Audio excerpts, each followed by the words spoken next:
According to Ranker.com, these are 23 small but impressive details fans noticed in Attack on Titan. Number 1. Look who's about to bite their hand at Utgard Castle. Bertold Hoover is about to bite his hand in this scene. This is because he's actually the Colossal Titan.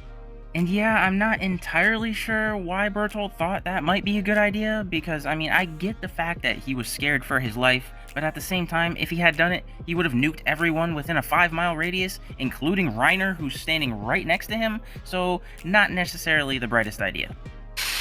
Number 2. The origins of the Talking Titan from Ilsa's notebook. The Talking Titan that was mentioned in Ilse Langard's notebook is one of Ymir's friends/servants back then.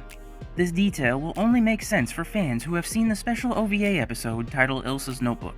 The episode follows Ilsa Lagnar, a Survey Corps member who records her encounter with a Talking Titan. Rather than immediately going for Ilsa, the Talking Titan bows down to her and calls her Lady Ymir. This is a reference to Ymir's past, as she belonged to an Eldian cult dedicated to the worship of Ymir Fritz. And yeah, I'm not gonna lie, I didn't watch the OVA, honestly, but it does make me very curious as to why this Titan person ended up interacting with whoever this Ilsa is. Does she look like Ymir? Is that why? And also, how is it able to still speak and have some sort of memory? It seems like it's the only Titan we've ever heard of outside of a Titan shifter to be able to do that. Number 3. The Titans from Season 1 were the Eldian Restorationists. We have Zeke's mom, Lord Farquaad, the guy who could have become the main protagonist, the guy that looks like a frog, and Larry Bird. Number 4. Eden's head is steaming during the Training Corps arc. Attention to detail in Season 1, Episode 3. Eden hurting his head and the steam that results from healing. And yeah, that was definitely amazing foreshadowing, because I feel like we can all agree when we first saw this scene, we all thought it was kind of just comedic effect, but that's the beauty of Attack on Titan, that everything has a purpose.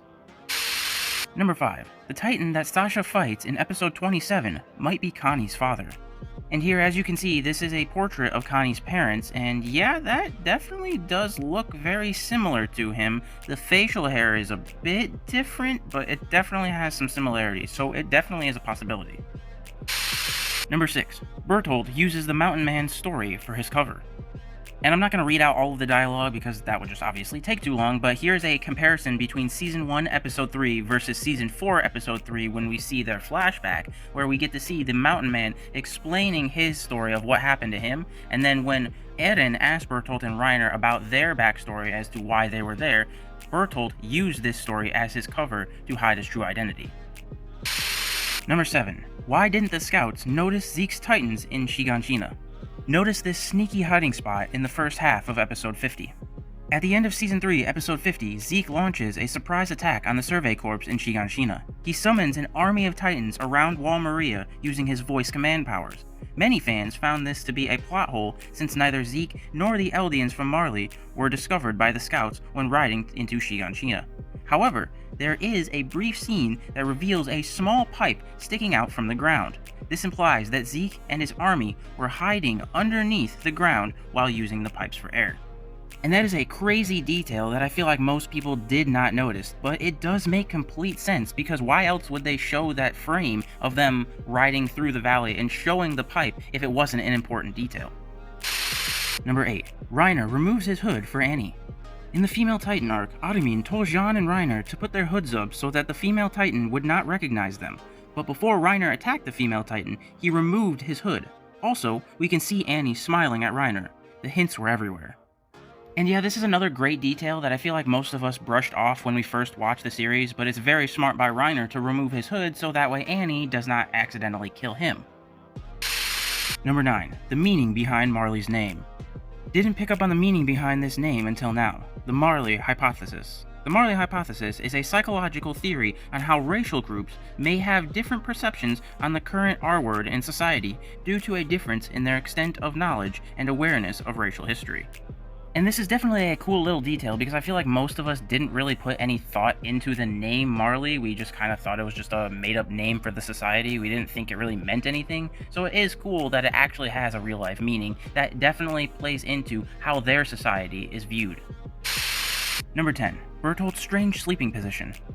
The image on the right is a traditional tarot card called the Hanged Man. It depicts a pittura infamante, an old method of punishment used for traitors in Italy. Bertolt is seen sleeping in the same position as the man in the card, drawing parallels between the card's meaning and his betrayal of the 104th Training Corps. This could also be a reference to the man Bertolt met while working in the fields. And yeah, I definitely think it does have that dual meaning because he does have the same exact dream about the guy that hung himself, which is in reference to the Hanged Man card, which is in reference to his sleeping position, which is in reference to him betraying the Survey Corps. Number 11. Carla's Sacrifice. Carla Yeager lied about her legs to save Eren and Mikasa from the Titan. In the scene where the Titan picked her up, her legs are struggling and kicking. And yeah, I actually did notice that on my first watch through of the episode. I thought it was just a strange plot hole as to, hey, she said her legs were broken, but I guess they're not, or maybe it was just a weird animation. But now thinking over, it does make a lot more sense that if they did come back to try and save her, they all could have possibly been killed, versus her sacrificing herself so they could get a head start and running away. Number 12. A sneaky hint about Zeke's betrayal. Did anyone notice that Zeke encourages Reiner to go to the basement with Falco? And yeah, again, this is another example of a small detail that most of us kind of just brushed over, but does make complete sense, and which is another reason as to why I think most people should watch the entirety of Attack on Titan a second time, because you get to look at it at a whole new light once you know all the behind the story scenes.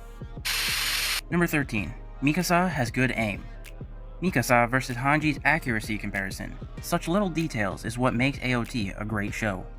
And yeah, again, this is a pretty impressive detail. I mean, it's not anything super amazing, but it is cool to see that we all know Mikasa is a much better combatant than Hanji, so it does make a lot more sense for her accuracy to be a lot better as well. Number 14. A young Reiner, Annie, and Bertolt are briefly seen in episode 2. And here we see Bertolt and Reiner in a crowd of people, as well as Annie receiving some food from the garrison. Number 15. Tom Kasaver briefly appears in episode 56 during Grisha's flashback. And here's the comparison photo they provided, although personally I can't fully say if this is completely accurate because it is not confirmed. They do definitely look similar in a way, but it is not obviously a direct one-to-one, as in the flashback he seems a lot further away, and the only thing that you can kind of link together is that they have the same glasses, although to be fair, any other background character could also have those same glasses, so it's not 100% confirmed, but it is definitely a possibility. Number 16. The POV shots are heartbreaking. Can we just look at this for a moment? This shot was not in the manga. There's no panel that looks like this. So once you realize whose perspective you're looking from, it definitely gets pretty grim. Number 17. The parallels between Eren and Mikasa. Nobody talks about the fact that they unlock their power to defend each other. And yeah, this definitely is a great parallel, and it all ties back in the end too when they use each other's powers to end the series as well. Number 18. A young Zeke is playing with a beast-like toy. And this is definitely great foreshadowing, and it also kind of makes you wonder exactly how the Beast Titan actually works, because as we've seen with Tom during the ending of the series and whatnot, is that it's not the same beast, it just depends on who takes over the role as the Beast Titan. So I'm kind of curious as to what defines what kind of animal they become. Is it their favorite animal? Because if that's the case, then Zeke liking a monkey would make a lot of sense as to why he turns into a monkey. Number 19. The Colossal Titan's hand mark. This is a screenshot from episode 1 that aired in 2013. And this is a screenshot from season 3 that aired in 2019 that shows that the imprint of the Colossal Titan's hand is still there, which is a great attention to detail from the studio. Number 20. The raid on Liberio is foreshadowed in season 3's end credits. And as you can see, the top image is from Attack on Titan episode 59's end credits, and the bottom is episode 66. Number 21. Eden's dream from episode 1 foreshadows Willy Tiber's family. This is a scene from Eden's dream from the beginning of episode 1, season 1 of Attack on Titan. And this is Willy Tiber's kids' toys from episode 6, season 4, the final season of Attack on Titan. This is another scene from Eden's dream in episode 1 of season 1. And this is the Tiber family's personal guard's uniform from episode 4 of season 4. And personally, I think this is a bit of a stretch to call this foreshadowing. I do see the similarities in a way, but at the same time, I wouldn't necessarily say this is a one-to-one, but it's all up to personal opinion. Number 22. Hanji losing an eye is foreshadowed in the second opening theme. This is a screenshot from the opening theme where one side of her glasses breaks. And this is a screenshot from when she loses her eye in the actual series, and to be fair, it is the wrong eye, but it definitely is foreshadowing from future events. Number 23. Reiner and Bertholdt's transformations. Mappa is cool and all, but man, these two shots by Wit is fire. Appreciation post.